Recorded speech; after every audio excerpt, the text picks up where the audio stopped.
Yo, it's ATF, and we're here to say it's Hey and Theo, and we got raps all day. The topic of the week, yeah, we're pretty pitchy, but this week we're talking Guy Ritchie. Hey, jazz hands. Yeah, what's up, everybody? I actually made that up on the spot because Theo changed the beat. But as mentioned, we're talking Guy Ritchie's filmography. It should be pretty fun. Theo, the cinephile, the committed person he is, has seen all 12 out of 12 Ritchie films. Ooh, 11 out of 11. He's close. Yeah, you're just a Ritchie nut. I suppose so. You love it. I do. I kind of do, even when he's not the greatest, or even when the movies aren't the greatest. Yeah, he's an interesting guy. We talked about this with Danny Boyle a little bit. Danny Boyle does a lot of different things, and because of that, I feel like people don't really recognize Danny Boyle. Correct. Because I mean, you have like 128. I actually forget what. I think it's just 128 hours or 127 hours. Sorry. Yeah. And yesterday, and they're made by the same person, and it's like what?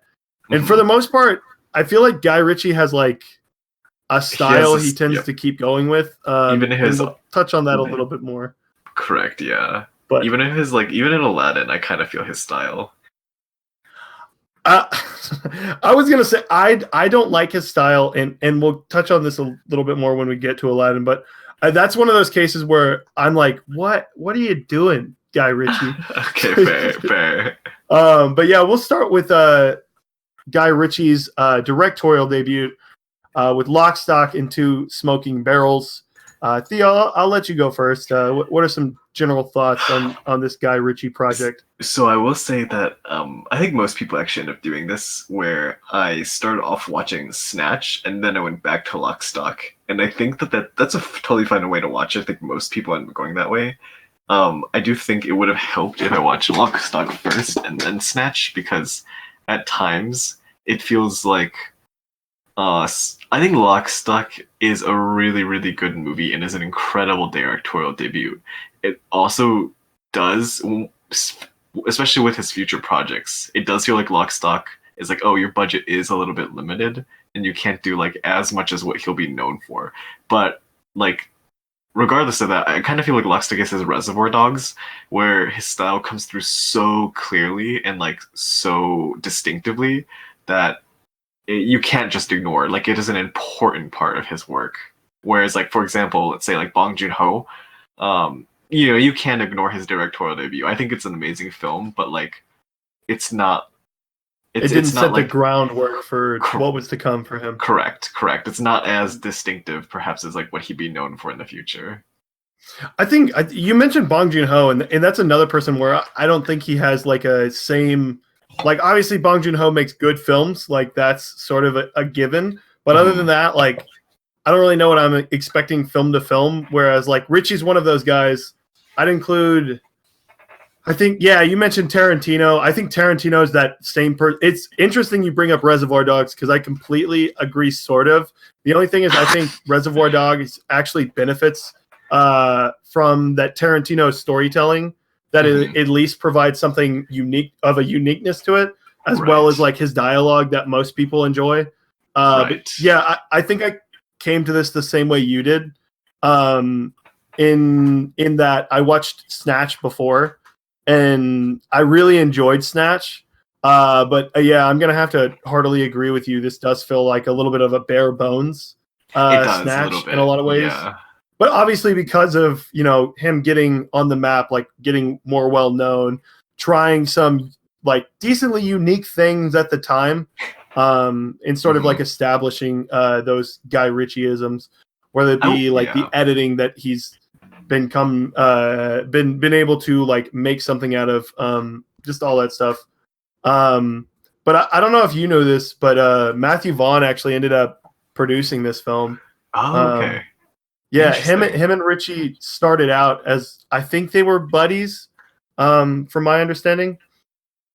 And the only reason I bring that up is I think later on, I forget what project. I think it was Layer Cake. Guy Ritchie produced that. I could be wrong. Okay. And Layer Cake is a film that is very very Guy Ritchie Yeah. in its presentation. Yes. And I just think that's a very interesting thing of directors sort of like playing with each other and like borrowing some things from one another. Also, I just looked it up. He didn't produce it, but I'm still going with Layer Cake is very much Guy Ritchie's like wheelhouse. Yes. Especially compared to Matthew Vaughn's the rest of his career. Yes, I would agree with that. Like Layer Cake feels very distinctive. And I'm actually quite fond of that one, but that's an interesting comparison I never thought of. Yeah, and I guess we'll move on to Snatch. I think I could be wrong. Is this Ritchie's highest rated film? I'd assume. I would assume so. Let me double check. Yeah, it's a 3.9. I'm almost positive. I've seen. We'll talk about the others down the line. But yeah, it was really interesting. The cast he was able to wrangle in from this. Right. Obviously, you know, Lock, Stock's decently successful, but he gets Benicio, Brad Pitt, Jason Statham. Like, I don't know. It's just a who's who of this cast. And this is the movie. And I mentioned it in my The Gentleman review. This is the movie I wish Guy Ritchie only made. Yep. I think Snatch is really fun. I think Guy Ritchie's storytelling, I think he sort of gets underappreciated a little bit as a writer. I would agree. And that's because some of his projects in the middle of this, he's not necessarily, I don't know, there's something different that like either he's not passionate as much or something that's like missing from the project where it's not as energetic as Snatch is. And I just think the pacing is something Ritchie is exceptional at with Snatch. And just again, I also mentioned this in the review. I think Guy Ritchie's always had a really good job of presenting English vernacular in a really interesting way in the UK, especially to non-European people. This film's still very popular in the United States. Yes. But yeah, big fan of this. I agree. I think Snatch, it almost, is this his second movie he's made?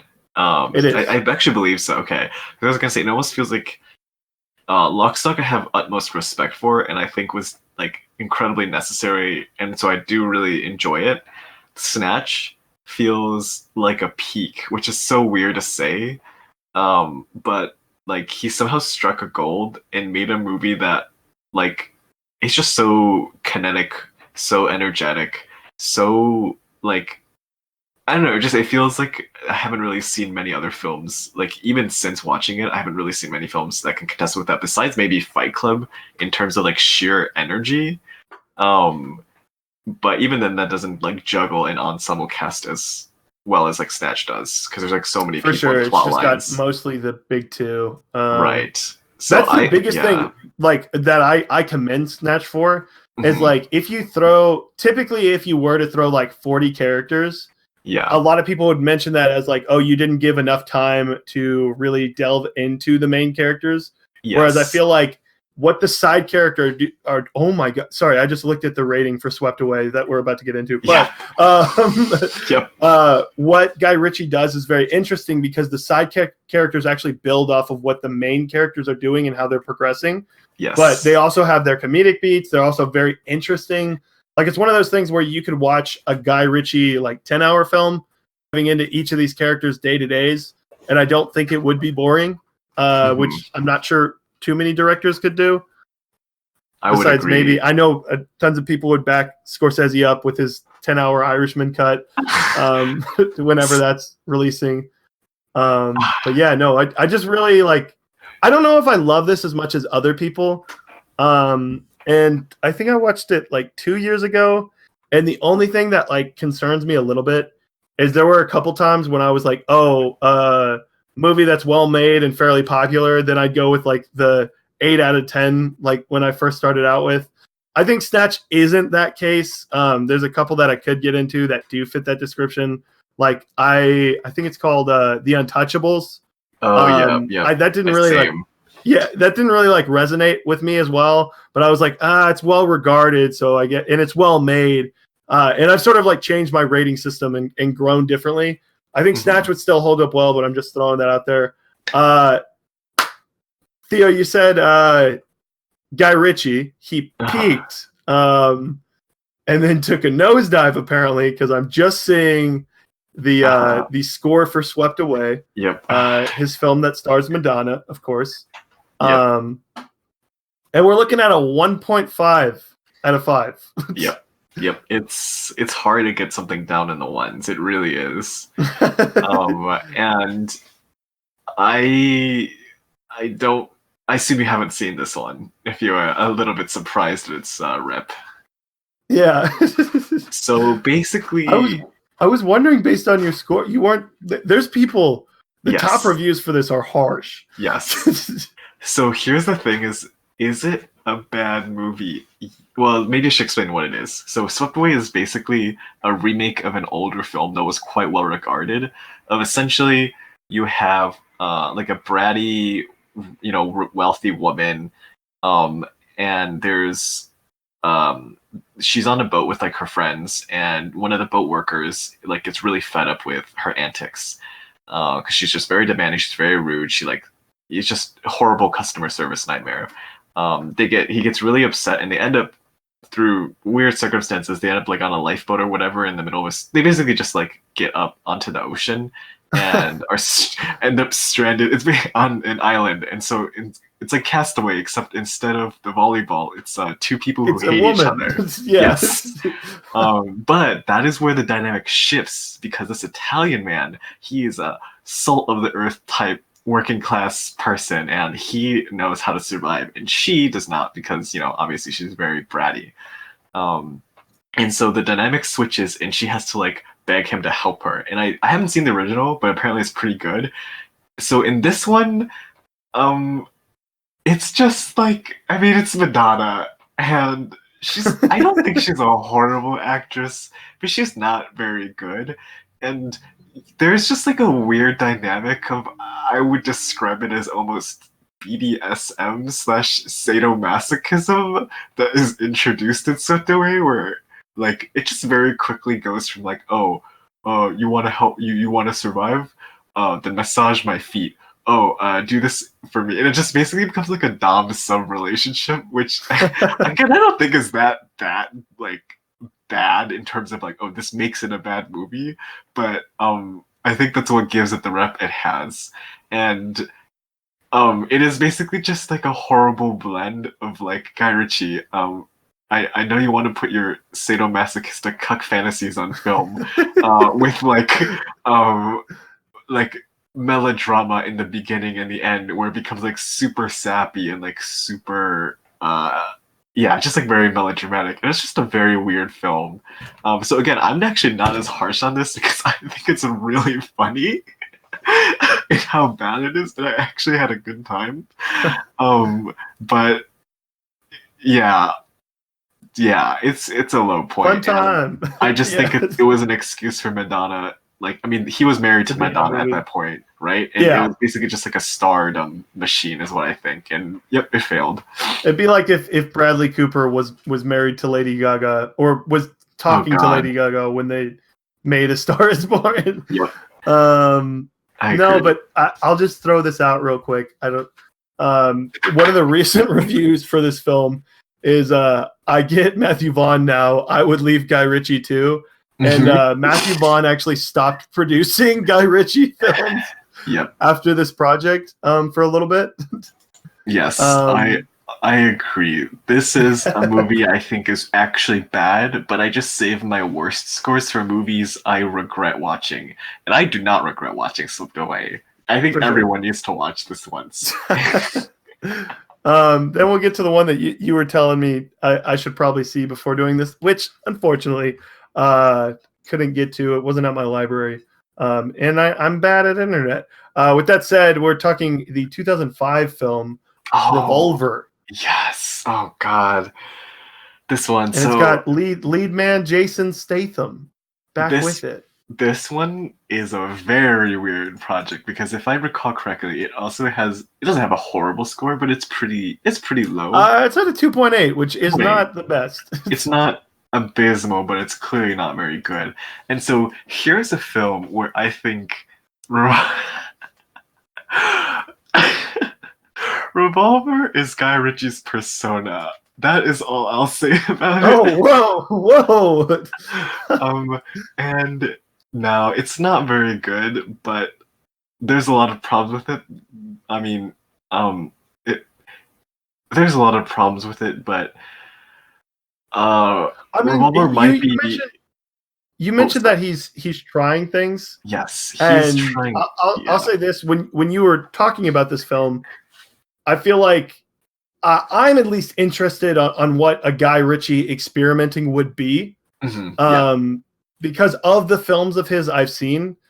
I think this recent one, I hope he's adapting even more to like a modern age, and that's what I'm hoping. But at the same time, like I feel like he realized, Lock, Stock, Snatch, and then maybe Swept Away didn't work out. So he's like, and maybe I don't even know if Revolver was met with that much commercial success or critic success. No.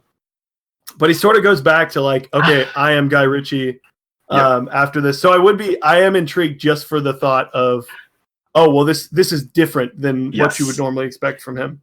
It's a movie that I think those who are willing to see a bad movie that could be potentially like life-changing, I shouldn't say life-changing, but just like what the heck is this, should seek out, because half of it is really cringeworthy, and then the other half is just like, oh my god, like I'm gonna be honest, like the only people who broach these topics are like people who are really pretentious and or art house like directors, and there's like obviously an overlap of both. And I don't know, I like it. I think that Revolver, the way I describe it is it's kind of his persona and kind of his Evangelion or Evangelion. Whoa. I remember you saying this, and I was like, I really need to watch this because of the two films Theo brought up to describe Revolver.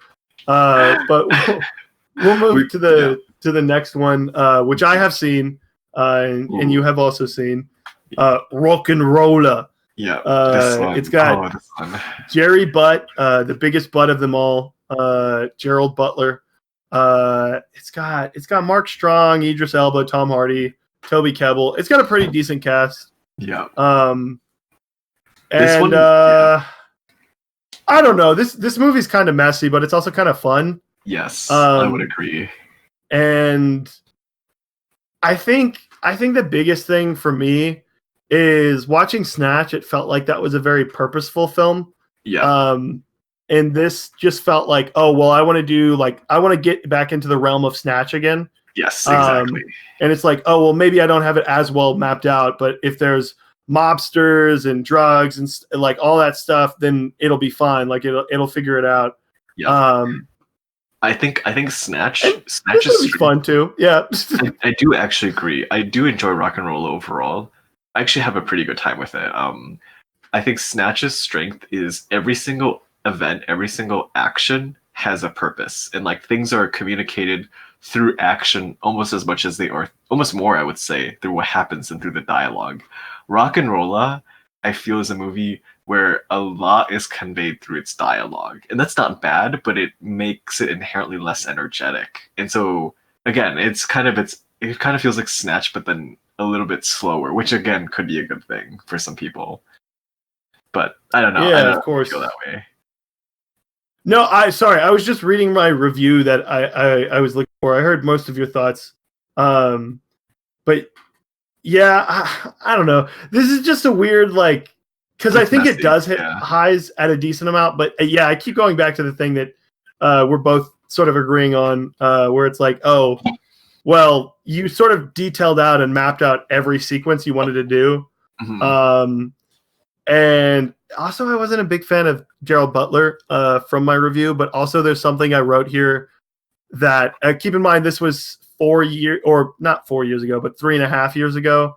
Mm-hmm. I said Guy Ritchie loves to have too many characters that sometimes don't get fleshed out enough. Yep. The smaller his ensembles, the better chance it's a good film. I would actually heavily disagree with that point. So past Hayden, nah. But yeah, no, I actually remember it. If we're throwing out a couple people in this movie, I actually remember Toby Kebbell being really, really fun. Yeah, And Idris is solid. I think this is like a solid movie. That's like once you see his better ones, you're kind of like, well, it's not that special, but like I don't mind this movie. Yeah, I'd say if you actually to go back to that point you were bringing up with Lock, Stock, I'd say if you got exposed to Rock and Rolla first, you'd be like, oh, this is really cool. This is really unique. And then went to his other films that would be like a crescendo. Yeah, I agree. But I think that, well, I guess there's one other film that sort of replaced that now. But these would have been Guy Ritchie's most commercial and well-known films. The Sherlock Holmes series. Yeah. Which I'll be flat out on it. I'm not a big fan of these. Interesting. Okay. I don't really know why. I think I didn't finish the first one, and it was mostly because Robert Downey Jr. was doing that thing where he's like math symbols floating around like his face, and he's like, "Oh, if I just like outwit," and like there's less of look, okay. I'm not gonna sit here and tell you I know what's best or whatever, nothing like that. But the greatest Sherlock Holmes movie. I know there's a lot of people out there. Holmes and Watson, of course. Like there's big Holmes and Watson stands, of course.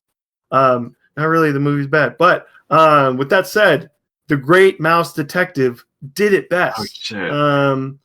And I think I had watched that like recently, so I was fresh off that. And then I came to this. And it was more a Guy Ritchie does Sherlock Holmes, which for sure is interesting. But I just don't think I was ready for that like at the time. Okay, but totally. yeah, you can talk on this more. I'm not big into the series that they have so far. I know they're thinking about a third one too.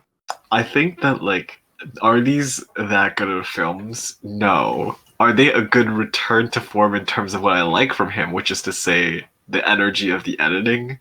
I actually like these quite a bit. And I think no, they're not very. I don't even think they're the best movies, and I certainly don't think they're the best type of like Sherlock Holmes take, nor on the detective type takes. Because you're right, the answers he pulls out are so like, oh come on, there's literally no way we could have like known this.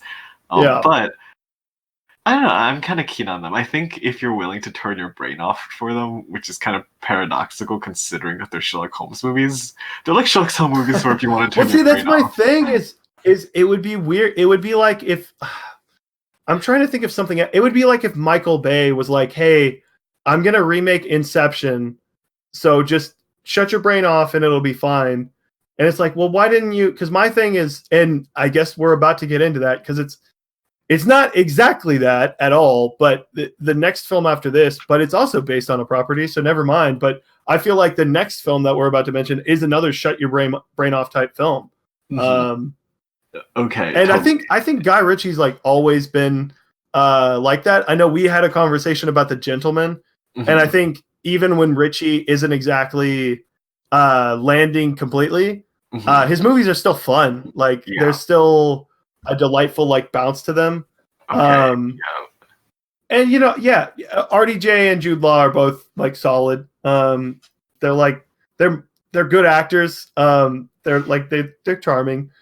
I hope we get more gay Jude Law Dumbledore, but you know.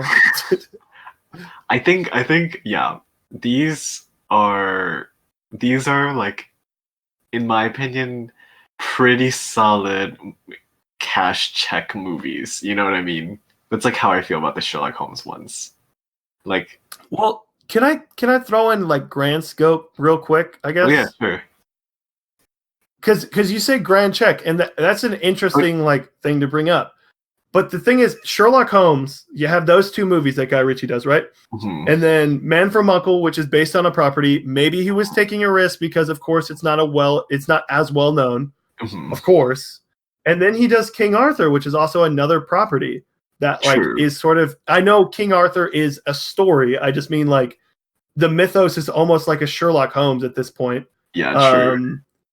And then he does Aladdin, so it's almost like he's doing 5 check movies in a row, and it's one of those weird things where it's like, I don't know, leading up to The Gentleman, that it seems this is what I mentioned in my review. I was sort of at a crossroads. I know I haven't seen 3 of the other films, but Lock, Stock, Snatch, and Rock and Rolla, I feel like are very different films than Sherlock Holmes to Aladdin. So at this point in like Ritchie's filmography, I was at a sort of crossroads where it was like, okay, well, what do you want to make? Like, what are you trying to do as a director? Because it just felt that I was getting like, obviously he's not sending them directly to me, but it felt like I was getting mixed signals. Yeah, from what agree. From what he wants like out of film. But is the second one worth checking out? The second Sherlock Holmes. Just to bring it back to it. I think Sherlock Holmes, the first one, is pretty solid standalone. It's just fun. I don't have a problem with it. I actually quite like it. The second one I think is a little messier, but I think this conversation makes me realize like, oh, I actually just really prioritize like editing and like pace and like energeticness. I just think that's always really fun to see. I think the second one is not as good, but still decent. But the second one's got Moriarty. It's hard to explain, but no, I was just bringing that up. I only know that name from Sherlock Gnomes. Okay, true. It's the Romeo and Juliet sequel. Not the best. I think this is interesting to compare with the next movie he has, because I actually have a very opposite feeling with The Man from U.N.C.L.E. Yeah, I guess we'll open up The Man from U.N.C.L.E. Go for it. So I was saying, I'll let you dive in first. The Man from U.N.C.L.E. is a film I actually really like admire and I really respect, and I'm watching it and then looking at a score and then seeing like what people talk about it online, because I know like, for example, Reddit really likes this film. I'm just kind of like, oh shit, like this movie just isn't like really my thing, and I have to think of why. Like, it's pretty well regarded, and I think it's for the exact reason where The Man from U.N.C.L.E. is like Guy Ritchie at like a more languid, more deliberate pace with like a smaller cast. I can 100% see that, because it's really only 3 people. Right. And I don't like dislike that at all. Like, I still enjoyed the movie, but I was a sort of like, oh, I think this is a movie where you need to, well, maybe not you need to, but it benefits a lot to really be a fan of the type of movie it's an homage to. And I just wasn't really familiar with that. So I kind of felt a little tepid with The Man from U.N.C.L.E. So I actually have a decent comp for why me specifically, I enjoy The Man from U.N.C.L.E. quite a bit. I think the revival of this stuff, I know people tend to like this movie. I'm not a big fan of Get Smart, and it sort of tries a similar thing where it's like, oh, we took a property from like the 50s, just tried to modernize it. And I think it actually works here. One of the biggest things for me is I feel like Henry Cavill is a capable actor, but he's really never like when he's that like pretty, he really doesn't even have to say like lines that make sense. It's just like, oh, you're a movie star. Mm-hmm. So when he's playing Superman, you really don't even have to, you shouldn't have to try to make his lines like, to make him an engaging hero. And I don't know where the DC EU, if they're even going to touch on Superman in the future. We talked about this, Jude, Adrian, and I, at length, because that episode was 2 hours, ridiculously. But it's a good listen. But with that said, I don't know if this is. I'd have to rewatch it because it doesn't feel. It doesn't necessarily feel like a Guy Ritchie film as much as a lot of his other films. Even agree. Sherlock Holmes, I feel like you mentioned the editing, and that sticks out as Guy Ritchie's like style. Whereas this is something, and I wanted to get to this in the Gentleman spoilers that we're going to do later. But I think Guy Ritchie borrows some of the things from The Man from U.N.C.L.E. and the Gentleman in sort of like doing, obviously Snatch and Lock, Stock do have some of these, even Rock and Rolla to a certain extent. But I think The Man from U.N.C.L.E. is even more farcical, whereas like it doesn't really matter, and I can see that being a deterrent from the purpose of the film. But yeah, no, I'm just big into Cavill and Hammer, and I'll probably watch The Lone Ranger and enjoy it eventually.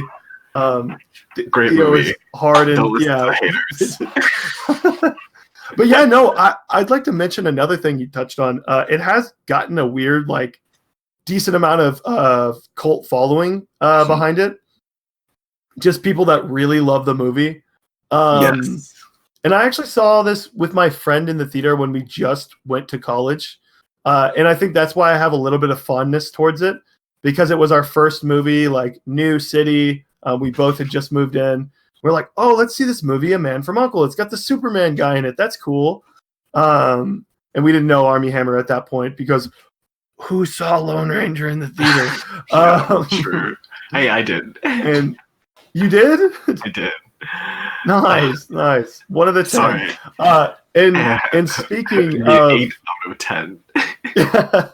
and speaking of films no one saw in the theater, the next one we're talking about was a big bomb. I think it ended up doing yeah. bad. Doing pretty badly, correct? Yeah, I think even with it didn't salvage everything. I gotta look this up because it was something crazy, like a $220 budget. No, budget was $175 million. Thankfully, the domestic returns were 40, but international total with domestic was 150. So yeah, not good, so to say. Really not good at all, but not the big. I don't know. It's a bomb, but like not the biggest bomb. And I'll be the first to admit I didn't really want to see this in theaters, because I saw the mixed critical reception. I know people weren't very high on this, but with that said, even though I'm not sure if Charlie Hunnam should be a protagonist in every film, I really dig King Arthur. Like, yes, I don't know what it is, but it sort of like starts to win me over in the movie. And I really think where it hits its strides is, so it's weird because Robin Hood does a similar thing where it's just like, forget it, we're gonna be a little bit ridiculous. But I think the Robin Hood film takes itself a little too seriously, whereas King Arthur is just like a jaunty time with friends. And that's where I tend to be like, oh yeah, no, I actually sort of enjoy this movie, even though it's ridiculous and there's a huge snake that comes in and that's the final boss. But like, that sort of makes sense. And like, I'd throw this in like, oh yeah, Guy Ritchie's D&D quest, and it just happens to be tied into King Arthur, so he can sell a little bit more tickets. But yeah, no, I'm a fan. Yeah, I was just gonna say, like, I'd seen the reviews for it, I'd seen the ratings for it. I kind of see, this doesn't have a great reception, but I don't know.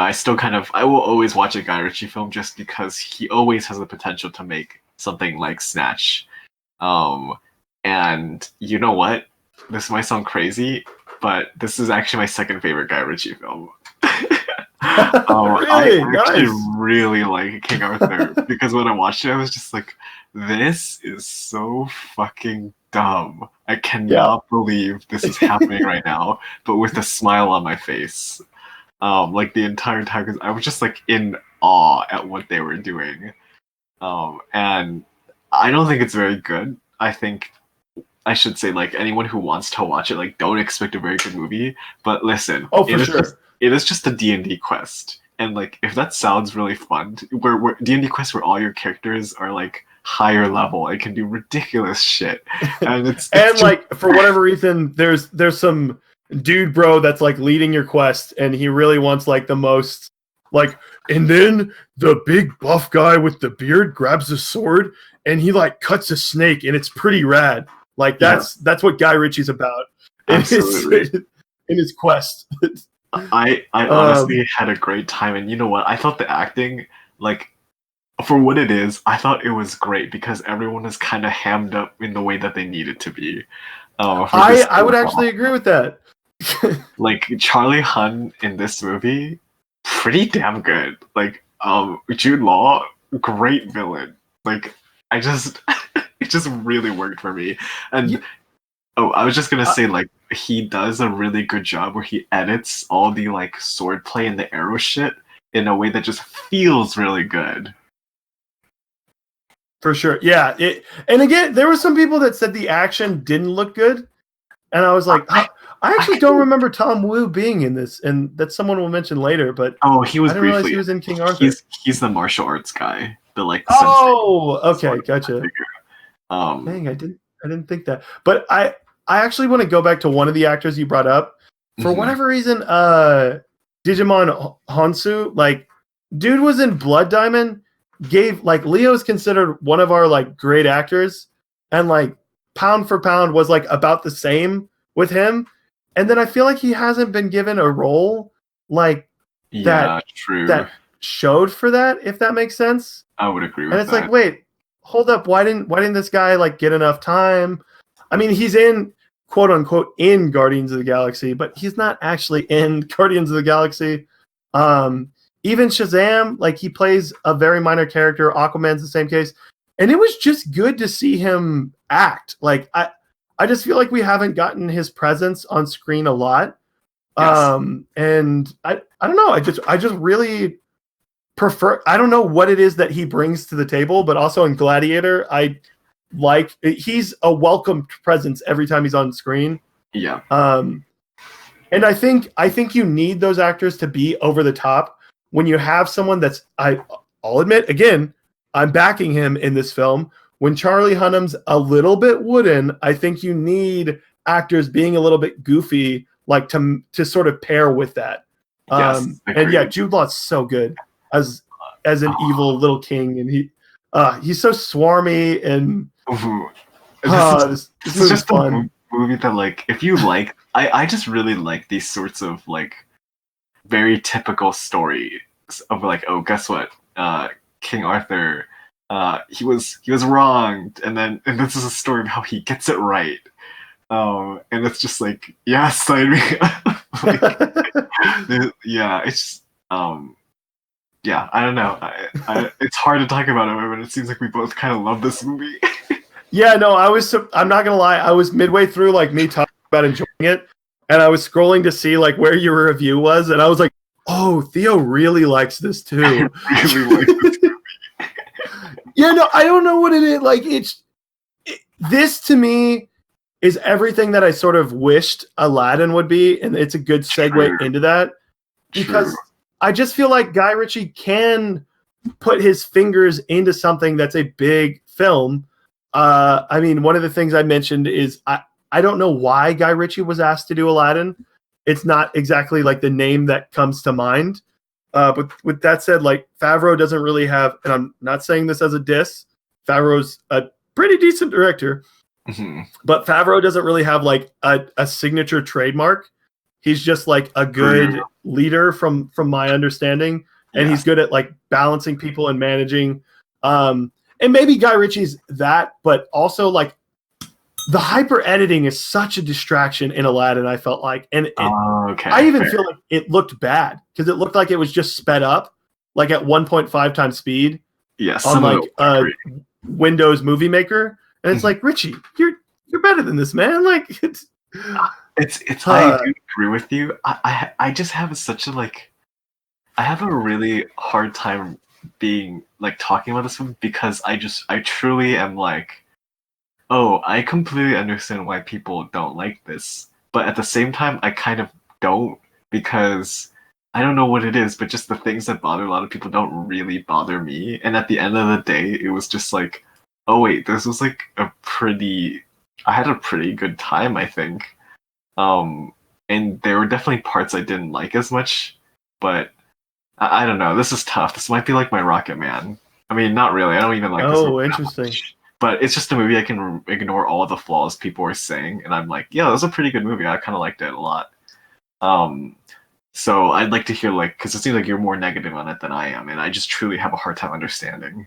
Yeah. Oh, okay. So the first thing that I always bring up is I actually think Guy Ritchie brought a unique, new sort of voice to this new sort of like style to the songs.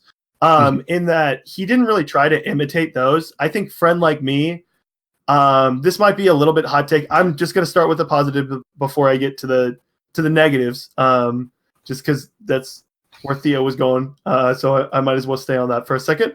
But I think Friend Like Me, this is hot take-ish, but I think it's like about the same as the original one. And that's the only one where I'd say that thing for. And I just feel like Guy Ritchie actually knows how to use Will Smith. Yes. And I think that's a strength in itself, because so many directors, for whatever reason, I mean, the biggest sore thumb of an example is After Earth, where it's like, oh yeah, we're gonna take this super charismatic actor and make him he's emotionless. And it's like, well, that's not what people like want to see from Will Smith. And from what I've told, Bad Boys for Life apparently is lots of fun, and its return to Will Smith being just movie star Will Smith, and that's what he's good at. Even, I'd like to see him thrive in something like I Am Legend again. But, where we're at, I just want to see Will Smith in decent movies. And I think he actually gives a really good performance. Where the film starts to lose me a little bit, I think the first scene is bad. I think Will Smith's song is poorly dubbed, and it looks awful, which is not the biggest thing that hurts. But I think it's one of those things, and I've heard the same thing for Lion King. If you're going to make this film a little bit over 2 hours and add so much runtime to Aladdin, don't add in other side quests. And that's the part that sort of distracts me a little bit, because it doesn't benefit the overall story. And one of the things you can say about the Disney film, the original Disney cartoon films, is that they're sort of, and I don't mean this as a diss, because I really do enjoy them. I really love a lot of animated films, especially the ones Disney has released. But in their case, a lot of them are very simple in their story, and I think you could dive in a little bit more. I know a lot of people brought up like, oh yeah, they rectified everything because Jasmine like did stuff. That to me felt like, oh hey, that felt like a corporate decision that was made for Guy Ritchie. And they put in a new song to be like, oh hey, this is the new song to win us the Oscar, and Naomi Scott's actually a good singer, so let's do this. I think my difficulty here is between the three people, the three leads. Mina Masood could be a really good lead, and unfortunately he's given some odd dialogue choices. Specifically the thing with the jam. I don't know if you like that. But that was a little weird. I wasn't a huge fan of that. Yeah, it just felt very stilted and like ruined, because that's fresh off like this big dance scene that he does, and he's really talented, and you're like, oh, okay, well, he's wowed everybody over, so he's gonna, be a little bit more charming, lean into things. And I really didn't feel as much of a connection because of it, and that doesn't fall on Masood. I think he has a good career coming forward. And I think Naomi Scott is also solid. I need to see a little bit more of her to like, decently say she's up there. But I actually really enjoyed her in Power Rangers, another film that, it might be bad, but I kind of enjoy. True. But the biggest one that gets me here is I really don't like what they did to Jafar. And I just feel like when you have such a good and memorable Disney villain, and this might not fall on Guy Ritchie, but that just felt like such a big misstep. And this just feels like a corporate conglomerate rather than, hey, yeah, it's a Disney movie, but Guy Ritchie's putting his Ritchie-ness into it. Mm-hmm. Whereas what's very interesting with the Disney live action remakes is these started out, the reason these got popular is because Tim Burton did Alice in Wonderland. And Alice in Wonderland looks so different than the original Alice in Wonderland because it's got that unique Tim Burton style. And I'm not saying the movie's good, but it at least looks different. And I think Guy Ritchie does a little bit of that in here to a certain extent. But when so many things are more of the same, I get a little bit in my head of comparing them so heavily. Whereas like with Alice in Wonderland, I don't even group those films together for whatever reason because they're so different. Same with Charlie and the Chocolate Factory. Mm-hmm. I like them both for separate reasons, but I don't necessarily say it's a remake. It's just more of a retelling, retooling. Right. which I would have liked a little bit more from Ritchie. And I think this is a film that could have benefited from those side characters and actually given them time. I don't even remember one of the guards. I know I'm ranting a lot, but this is a film that's so difficult for me because, like, I think Aladdin 2019 could have been good. I think I heard Dumbo was a flop, and I'll eventually see that. And I don't understand why you would remake Lion King. And even though I hold Aladdin in high regard, I actually think it can be remade and it can be told well. Especially even with Guy Ritchie telling it, is what sort of gets. That's why I get peeved a little bit, because I think there's a project here, and I think with how Guy Ritchie went after this, I assume that he sort of was like, oh, wait, like if I do films with Disney, I'm going to be restricted a little bit. They're going to tell me what to do. And that's sort of, I know people don't remember it because now Marvel sort of changed, in quotes, I guess. But Marvel used to do the same thing when the MCU was starting out, and they didn't really let directors stretch and go different places, and that's why you lose someone like Edgar Wright for Ant-Man. And Disney's always been known for this, unfortunately. And I think they'll sort of correct in the future. I'm fingers crossed a little bit interested in Mulan, because I think that is one of those things where it's like, hey, we're trying something very different. We're not doing any of the songs. It's going to be more serious. It's not going to be as I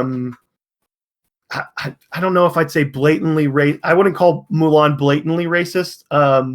But like it's got some things that are a little like, okay, Disney is telling the story about China and putting in some pretty things. And I don't think Aladdin has those similar problems as much, but yeah, I see what you mean. Yeah, I don't know. That's the biggest thing. I think this film could have worked. Okay, yeah, I totally see what you mean. I definitely agree. And I was laughing at a lot of jokes Will Smith was saying too. I think the scene from when he gets in the cave with Will Smith to when he gets out, I actually love that. Like, I think the chemistry was good. It was basically, if this movie was more just Will Smith Hitch, I actually would have walked away being like, oh yeah, I had fun. No, I honestly agree with you. I thought the whole cave was really, really strong. And it's like, it's only like afterwards. I don't know. I agree with you where like the Jafar thing was pretty horrible. Like, I just don't know why they wanted to do what they did. I don't know. It was just bizarre.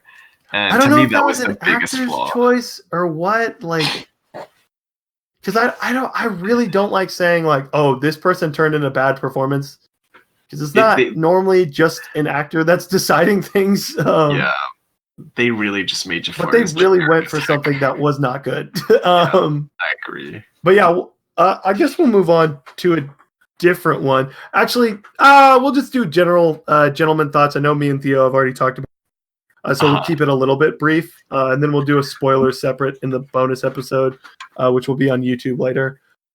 But I'm really glad about The Gentleman, because I feel like this is the movie where you make Aladdin, oh yeah, I had to work for Disney, I had to do my own thing, or I had to do their own thing, and now I'm back like in the front seat controlling everything. I get to make my story, I get to go back to what my sensibilities are, and I really walked away loving The Gentleman. But you can share some of your thoughts, because what you were saying was really interesting, because from what I was gathering, it was a film that you sort of almost wanted to enjoy a little bit more. Like some of the things worked for you, but it didn't necessarily mesh as well. I don't know what it is. And like, it was a film that I watched, and this doesn't happen very often. Actually, it's really rare that it happens this way.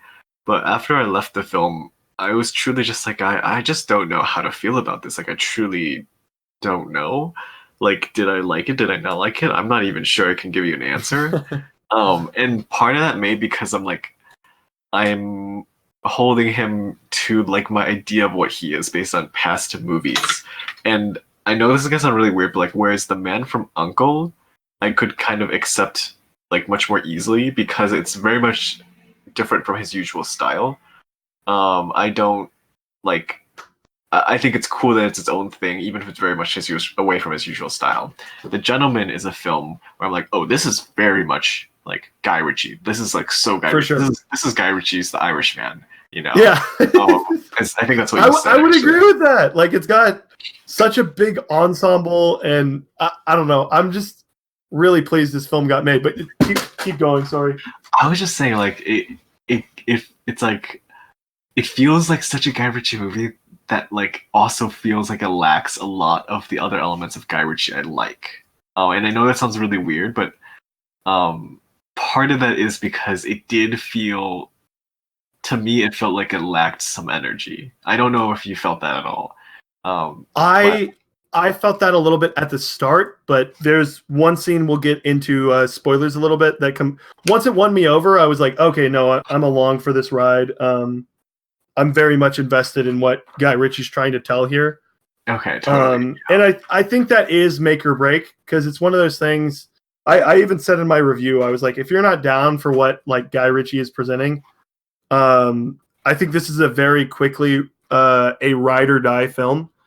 I was looking over, because I went with my girlfriend, and I was looking over some of the times, and I was like, oh boy, like what is this movie going for? Yes. Like, and it somehow eventually, like, I just turned the corner, I guess, and realized I was 100% for like what it was trying to present. And I think it's because Guy Ritchie's back to balancing a big ensemble, which again, disagreeing with past Hayden. Sorry, dude. Also, if we're talking to past Hayden, yeah, if we're talking to past Hayden, yeah, definitely check for typos. Little guy, it's okay, but maybe spell check a couple times. Always fun reading reviews again that I wrote 3 years ago. But I don't know. There's just something that's like a good, like, gritty bounce. I feel like this is actually kind of similar to Rock and Rolla, but it worked for me.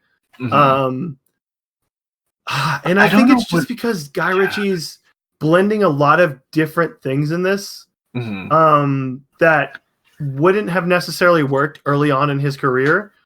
But he's sort of, it's almost like someone told him, I don't know. I actually don't know. I think Guy Ritchie does have kids. And I'm sure this isn't the case, but it would almost be like his kids were like 13 and they were like, oh yeah, Dad, you're a little out of touch now. And he sort of corrected for that in this film, which I really enjoyed, but I can see why, like, because it's so comparable to Snatch and Lock, Stock in that Guy Ritchie style, that it's a different film to sort of swallow than something like Man from U.N.C.L.E. But I also think this blends a little bit of Man from U.N.C.L.E. sneakily into it.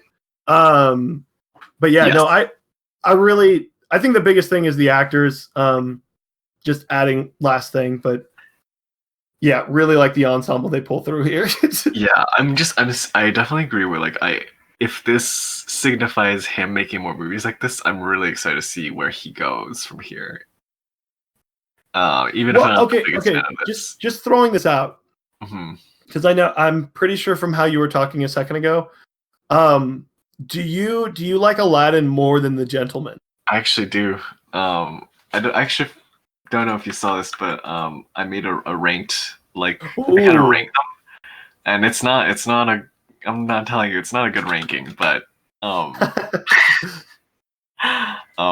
I have Aladdin actually as my fourth favorite Guy Ritchie film. Nice, of course. But I do like the only reason Aladdin I bring that up is I was just going to ask, King Arthur's second. I know you already told me King Arthur was second, but seeing it. Listen, I love King Arthur. It's a good movie, but it's also not. But anyway, I was just going to ask, would you rather see Guy Ritchie keep working in that Disney formula and keep making films like Aladdin, or sort of keep doing the Gentleman thing, even though you didn't enjoy The Gentleman as much? Like, obviously you enjoyed it. I'm not trying to take away from that. You enjoyed elements. I just mean it didn't work as full. So I was just curious, like, which of those two, like, you'd end up sort of going for, I guess, for his career. I would agree with you because I definitely would much rather him keep making whatever he is that like projects like The Gentleman than Okay, take gotcha. more safe picks like Aladdin. Because like even though like my average score for him isn't really that high, and yet I still really like him. Like he's just a director with. I just think he has so much potential, and even For if sure. his films aren't fully, some of them aren't fully realized. Like it's hard to get that elsewhere. Definitely. Like No, like I yeah. completely agree with that. And I'll just we'll leave that on a close. And if you want to hear spoiler thoughts from me and Theo, we're gonna do a quick thing with Todd and Lindsay joining us.